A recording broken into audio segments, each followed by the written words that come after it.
வணக்கம். இது நம்ம கிச்சனில் இன்றைக்கி நம்ம என்ன பண்ண போகிறோம்னா வெங்காயத்தில் பருப்பு பூசணி பண்ண போகிறோம். இது ரொம்ப நல்லா இருக்கும், சூப்பராக இருக்கும். நீங்களும் செஞ்சு பார்த்துட்டு கமெண்ட்ஸில் சொல்லுங்க. அதுக்கு தேவையானது நான் எண்ணெயை விட்டுருக்கேன், கடலெண்ணெய் விட்டுருக்கேன். வெங்காயத்தை இந்த மாதிரி நறுக்கி வச்சுக்கோங்க. நிறைய தாராளமாக நறுக்கி வச்சுக்கோங்க. பெரிய வெங்காயத்தை முடிஞ்சவா சின்ன வெங்காயம் போடலாம். நான் இப்போ இதுக்கு வந்து கடுகு தாளிக்கிறேன். கடுகு பொரிஞ்சு வரணும்.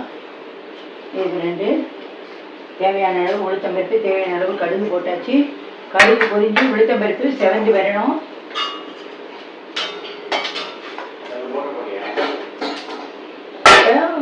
நம்ம என்ன பண்ணுறோம், இந்த கருவேப்பிலையை அதில் போட்டு தாளிக்கணும்.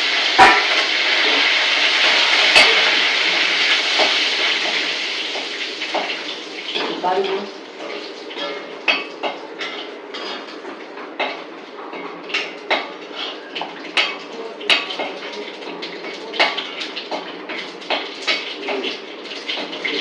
உளுத்து வச்சு கிளம்பிட்டு இப்போ நம்ம வெங்காயத்தை இந்த மாதிரி லேசாக நறுக்கி வச்சுக்கணும். அதை இதில் போடுறோம்.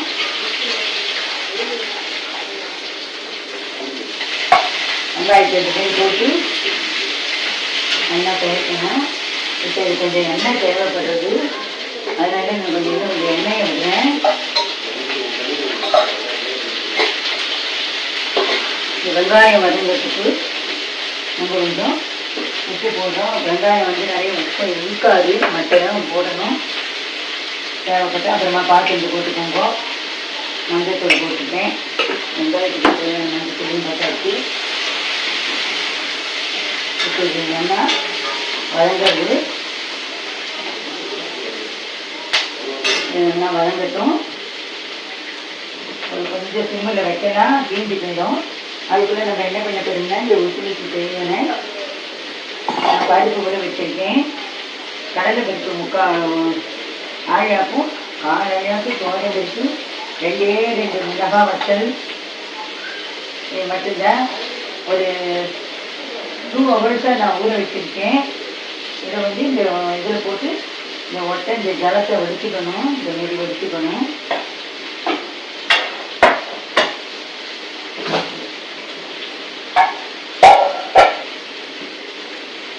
இதை வந்து நான் ஒரு கோர்ஸ் பேஸ்ட்டாக அரைக்க போகிறேன்.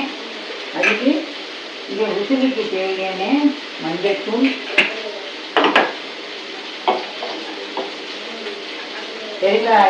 பெருங்காயத்தெல்லாம் விடுறேன். பெருங்காயம் கம்மியாகவே விட்டுக்கலாம். ஏன்னா வெங்காயம் போடுறதுனால வெங்காயம் வந்து இந்த பெருங்காய வாசனையை வந்து டாமினேட் பண்ணிடும். அதனால பெருங்காயம் ஜெரிமானத்துக்காக நான் போட்டுட்டேன்.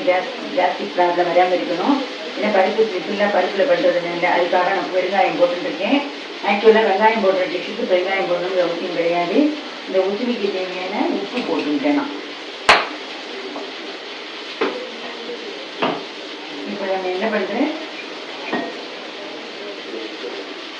இதை வந்து ஒரு பேஸ்ட்டாக அரைக்கணும்.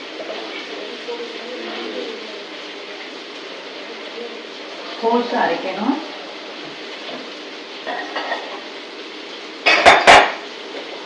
ஒரு கோர்ஸாக அரைச்சிட்டு நான் சொல்கிறது எப்படி வந்ததுன்னு இதை கொஞ்சம் கரைச்சி விட்டுக்கோங்க.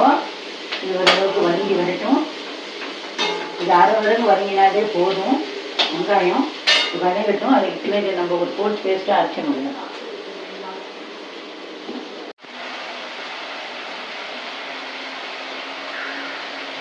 இப்போ நம்ம இந்த ஊற வச்சதை கோர்ஸாக ஒரு பேஸ்ட்டாக அரைச்சி விட்டோம். இப்போ இதை நம்ம என்ன பண்ண போகிறோம்னா இந்த மெத்தடில் நீங்கள் பருப்பு ஊற்றி பண்ணிங்கன்னா எண்ணெய் உங்களுக்கு கம்மியாக செலவையும். இந்தமாரி ஒரு அடமான குக்கரில் ஜலத்தை விட்டுட்டு ஒரு ஸ்டாண்டை போட்டுட்டு இந்தமாரி எந்த கிண்ணம் வேணாலும் எடுத்துக்கலாம். இந்த எண்ணெயை ஃபுல்லாக தடவிட்டு இந்தமாரி நீங்கள் கோர்ஸும் அரைச்சதை இப்போ டேரெக்டாக போட்டும் வதக்கலாம், எப்படி வேணாலும் பண்ணலாம். அந்த டேரெக்டாக போட்டு வதக்கினீங்கன்னா உங்களுக்கு எண்ணெய் நிறைய இருக்கும்.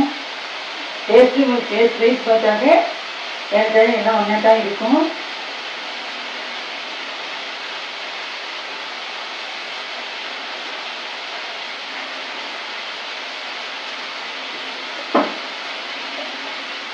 இந்த மாதிரி போட்டு விட்டுருவோம்.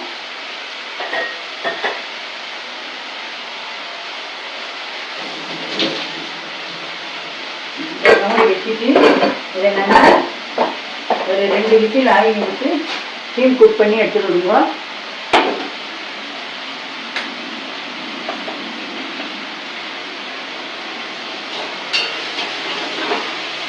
இது வெங்காயம் வதங்கட்டும், அது ஸ்டீம் குக் ஆகி வரட்டும் பார்க்கலாம்.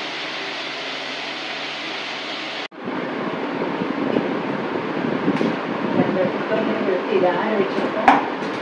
என்னென்னா ஆறினது இருந்தால் மிக்சியில் பொடி பண்ணணும். சூடாக இருக்கும்போது பண்ணினாக்க புகையல் மாரி போயிடும். இப்போ இது நல்லா ஆறி இருக்கு. நான் இதை மிக்சியில் பவுட்ரு பண்ண போகிறேன்.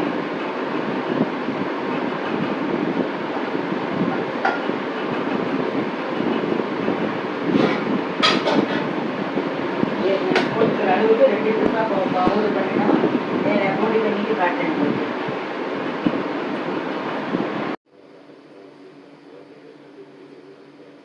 இப்போ நான் 2 இடம் பொடி பண்ணுறதுக்கு 1 இடம் பொடி பண்ணிட்டேன், இன்னொரு இடம் பொடி பண்ணி கொண்டு வந்துட்டேன். இந்த இருக்கு. இப்போ நான் அடுப்பை ஆன் பண்ணிக்கிறேன்.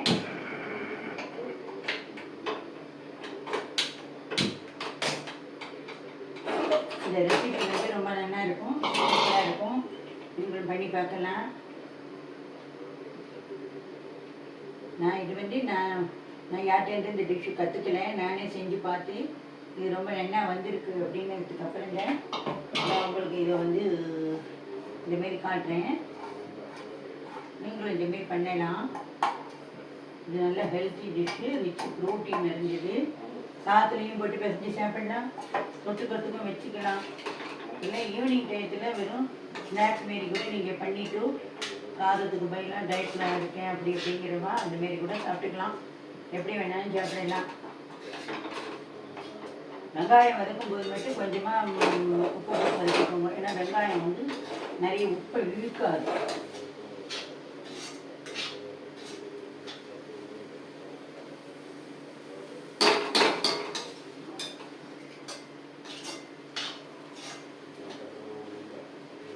இந்தமாரி பருப்பு சிலுக்கி நம்ம ஊற வச்சு வடிகட்டி அரைச்சி ஸ்டீம் குக் பண்ணி அது பண்ணுறதுக்கு பதிலாக அப்படியே ஊற வச்சு வடிகட்டி அரைச்சி அப்படியே கூட அதை போட்டு நல்லா கிளறி பண்ணலாம். அது ஒரு டேஸ்ட்டாக இருக்கும். ஆனால் அதுக்கு நிறைய எண்ணெய் செலவழியும். அது ஒரு டிஃப்ரெண்ட் டேஸ்ட்டாக இருக்கும்.